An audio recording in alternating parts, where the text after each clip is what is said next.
태조의 셋째 아들 이방인은 거사 당일에 몸이 아파서 쉬고 있었어요. 그런데 밑에 동생 이방간이 거병을 했다라는 소식을 듣자 아이고 이거 나에게 또 화가 미치는 거 아니야 하면서 급하게 절제사의 도장과 군인 명부를 3군부에 반납하면서 나는 아무런 관련이 없어 라는 것을 입증하려 했지요.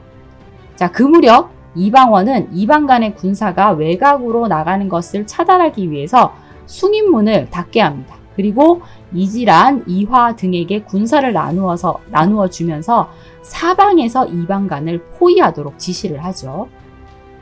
자, 이렇게 전선이 형성이 됐는데 사실 1차 왕자의 난에서 가장 먼저 나서서 칼 역할을 했던 사람이 이숙번이잖아요.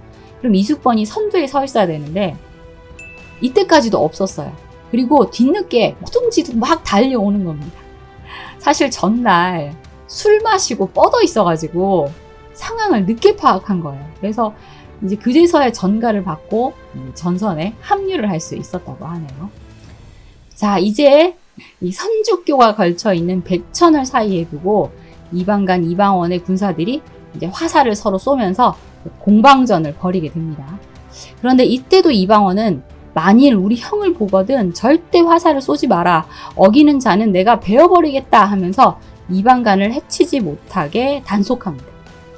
사실 이 이방간의 군사들은 철저하게 준비하고 전략을 짠 이방원의 군사들을 당해낼 수가 없었어요. 그래서 막 밀리기 시작하고 결국은 흩어져서 도망가기 바빴는데요. 이때 이방간의 아들 이맹종도 아버지를 버리고 도망쳤다고 합니다. 이방간 역시 궁지에 몰려서 북쪽으로 달아나게 되는데 그 뒤를 창을 든 서익이 쫓아갑니다. 그런데 이방원이 또 혹시 이 흥분한 서익이 이방간을 죽일까봐 걱정이 돼서 소근에게 무지한 사람이 혹 형을 해칠까 두렵다. 네가 빨리 가서 해치지 못하게 하라 라고 명을 내리죠. 결국 이방간은 이 소근 등에게 사로잡히게 되는데요. 이때 막 울면서 내가 남의 말을 들어서 이 지경이 되었다 라는 후회의 말을 쏟아내게 됩니다. 자, 이방간의 이 항복 소식을 듣고 이방원은 이제 군사를 거둔 다음에 말에서 내려서 눈물을 보여요. 이제 이방원이 눈물을 막 흘리니까 그 모습을 바라보던 휘하의 군사들도 함께 눈물을 흘렸다고 합니다. 자, 이방원의 이 눈물은 어떻게 해석을 해야 할까요? 출전 전부터 나는 형이랑 싸우기 싫다 뭐 하면서 시간을 끌기도 했고 형을 절대 죽이지 말라 라고 했고 또 이렇게 정변을 제압한 후에도 군사들이 다 보는 앞에서 눈물을 흘렸습니다. 물론 형에 대한 안타까운 마음이 없다 할 수는 없겠지만 사실은 이것이 다 정치적인 행동이었다라고 해석할 수밖에 없지요. 이미 한 번 칼을 들어서 형제를 죽인 전적이 있는데 이번에는 이복 형제도 아닌 동복 형제를 죽인다면 엄청난 비난 여론을 받게 될 것이고 왕위에 오르는데 걸림돌이 될 뿐 아니라 왕위에 오른 후에도 꼬리표로 따라다닐 일이었습니다. 그래서 결코 형을 죽게 둘 수 없었으며 어쩔 수 없이 형을 저지해야 하는 자신의 이 아픈 심정을 눈물로 내보이려고 애쓴 것이죠. 나는 이렇게 두터운 형제애를 가진 사람인데 내 형제가 나를 향해 칼을 겨누니 어쩔 수 없이 움직인 것이다 하면서 말이죠. 자, 이방간이 칼을 거두고 항복했다라는 소식을 접한 태조 이성계는 내가 왕관도 버리고 아들 꽁문이 따라와서 이게 무슨 꼴이냐. 자식들의 피투성이 싸움을 지켜보기 위해서 내가 목숨 걸고 이 위화도에서 해군을 했단 말인가? 내 죄업이 정말 크구나 하며 탄식했다고 합니다. 사실 이방간은 어찌 보면 역적이라고 할 수 있지요. 정변을 일으켰으니까요. 역적은 삼족을 멸해야 하지만 이방간은 목숨을 구합니다. 이방간과 그의 아들 이맹종을 토산으로 안치시킨 것은 정종이지만 이방원의 뜻이 없었다면 이방간은 목숨을 구할 수 없었을 겁니다. 자, 그렇다면 이 정변을 일으킨 책임자, 즉 희생양이 필요한 상황인데 누구를 지목했을까요? 자, 이들이 지목한 이는 바로 박포입니다. 사실 2차 왕자의 난을 박포의 난이라고 부르기도 해요. 그런데 그게 무색하게도 이방간을 부추기긴 했는데 박포가 정변에 참여하지는 않았어요. 그런데도 정변의 주범이 돼서 처형을 당하게 된 것이죠. 그리고 정변에 참여한 다른 이들도 처벌을 받게 되는데 전투에 참가했던 군사들과 또 궁궐 내시들 등 이렇게 처벌을 받은 일들을 모아보니 꽤 많은 이들이 처벌당하고 삭직당하고 귀양을 가기도 했습니다. 그러니까 이방간도 이방원만큼 세력을 형성하진 못했지만 나름의 세력을 형성하고 있었다라는 것을 보여주는 대목이고, 이때 이방원이 왕위에 오르는데 걸림돌이 될 만한 인물들은 다 제거가 됐다라는 것을 알 수가 있습니다. 그러니까 정변을 일으킨 것은 이방간이지만 어쩌면 이방간이 이런 행동을 하도록 부추겨서 왕위에 오를 이 마지막 단추를 끼우게 만든 게 이방원이 아닌가라는 생각이 듭니다. 자, 이후 이방간을 처형해야 한다라는 상소가 빗발치듯 올라왔지만 정종은 내가 차라리 해를 당할지언정 동복 형제를 죽일 수는 없다 하면서 완강히 반대를 했고 그의 귀양지가 안산으로 옮겨지게 됩니다. 안산은 여러분 이숙번의 아성인 것이니까 이방간이 딴짓 못하도록 이숙번의 감시하에 두게 된 것이죠. 정종은 이방간에게 네가 받은 땅을 그 고을로 옮겨주고 시급 50호를 주마. 편의대로 땅을 맡겨서 사람을 부려서 잘 살고 또 정월 초하루가 되면 이렇게 올라와서 서울에 와서 나랑 만나자 하면서 동생을 다독이면서 이 정변을 주도한 죄인인데 땅도 주고 또 언제든 또 서울에 와라 하면서 또 배려를 해줍니다. 자, 이제 이방원에게는 마지막 단계만 남았습니다. 하륜이 정종에게 정몽주의 난이 만일 정한공이 없었다면 큰일이 거의 이루어지지 못했을 것이고 정도전의 난에 만일 정한공이 없었다면 어찌 오늘이 있었겠습니까? 또 어제 일만 보더라도 천의와 인심을 알 수 있을 것입니다. 청컨대 정한공을 세워 세자로 삼으소서 하며 상소를 올립니다. 정종은 그래 더 이상 버티는 게 무슨 의미가 있겠는가 싶어서 경의 말이 심히 옳다 하면서 이방원을 세자로 삼는다라는 전지를 내렸고 이참에 이방원에게 군권까지 내어줍니다. 자, 그리고 왕이 되기 전 마지막으로 이방원은 정도전이 하려고 했던 이 종친과 공신들의 사병 혁파를 시행하려고 합니다.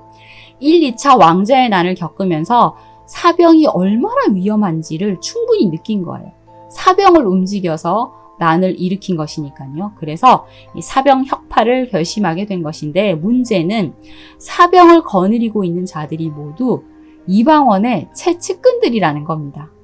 그러니까 이 사람들은 당연히 내가 그동안 어떻게 도왔는데 우리의 손발을 자르려고 하다니 이게 말이 됩니까? 하면서 이방원의 처사에 반발하고 저항을 했겠죠.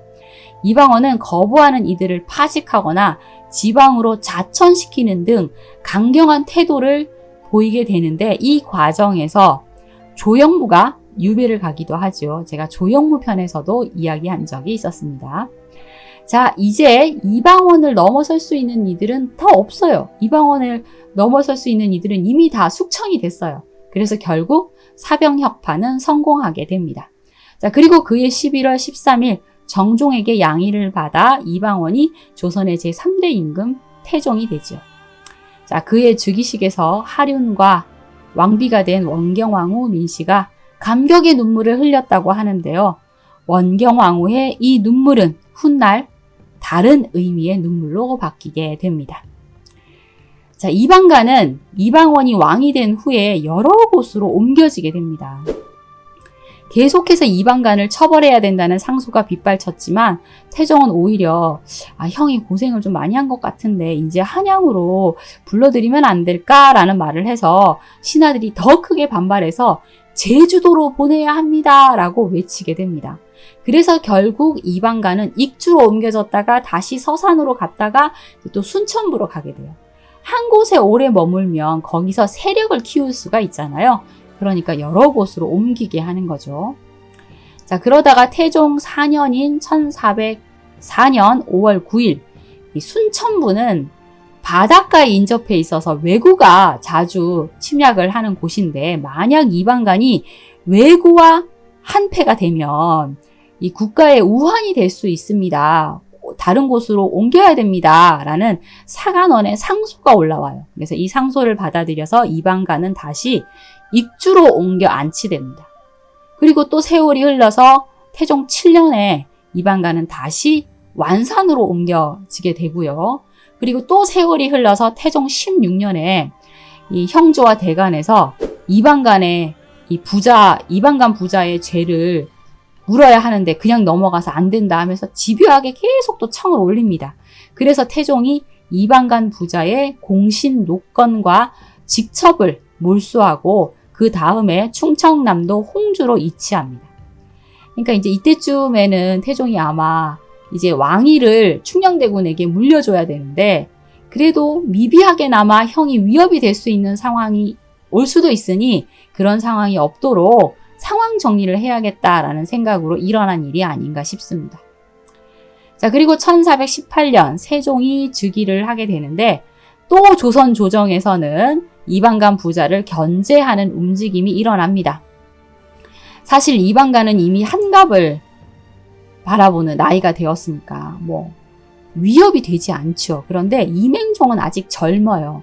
그래서 형조에서 이맹종의 노비가 너무 많으니 관부에 이속시켜야 합니다. 라는 상소를 올렸고, 결국 이맹종은 노비 100명을 내놓아야 하는 상황이 됩니다. 그 이후에도 대신들은 계속해서 이방간 부자에게 죄를 주어야 한다 하면서 상소를 올렸지만, 아직 태종이 태상왕으로 있는 상황이어서 세종은 이를 받아들이지 않습니다. 이 상소를 이때 받아들이면 아직 태종이 살아있으니까 태종이 이방간 부자를 죽이게 되는 것이 되니까요. 자, 그런데 1421년 이방간이 사망을 하고 그 이듬해에 태종도 사망을 하면서 이 이맹종의 운명은 또 전환점을 맞게 됩니다. 이맹종을 처벌을 해야 한다라는 상소가 또 빗발치게 된 건데요. 태종이 사망한 지 2달도 되지 않아서 이맹종을 죽여야 한다라는 상소가 계속해서 올라옵니다. 사실 기록에 따르면 이맹종은 활을 잘 쏘았으며 간사하고 꾀가 많았다라고 하는데요. 그러니까 활을 잘 쏘았다? 그러니까 좀 무예가 뛰어났다. 그러니까 좀 능력을 갖고 있었다라는 뜻이 되겠죠. 그러다 보니 세종 입장에서도 이맹종을 그대로 둔다면 왕실에 어떤 화근이 될 것이다 라는 판단을 한 것 같습니다. 그래서 결국 1423년 7월 11일 세종이 형조 정랑 정조와 의금부 지사 최민 등을 홍주로 보내서 이맹종에게 자결할 것을 명하게 됩니다. 자, 이렇게 이맹종은 자결을 하게 되고, 대신들은 죽은 이방간도 이 부관 참시해야 한다라는 상소를 올리는데요.